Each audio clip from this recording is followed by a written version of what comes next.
মোহামেডান অনেকগুলো শিরোপা তাদের ঘরে রয়েছে। এখন পর্যন্ত বাংলাদেশ প্রিমিয়ার লিগের আসলে কোনো আসরেই চ্যাম্পিয়ন হতে পারেন নাই।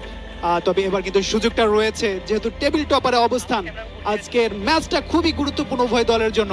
একদিকে আবাহনী, তারা চাইবে আজকের ম্যাচটা জয় নিয়ে পয়েন্ট টেবিলে এগিয়ে যেতে। তবে সেই জায়গা থেকে মোহামেডান তারাও চাইবে আজকের ম্যাচটা জয় নিয়ে তাদের যে শীর্ষ অবস্থানটা রয়েছে সেই জায়গাটা ধরে রাখতে।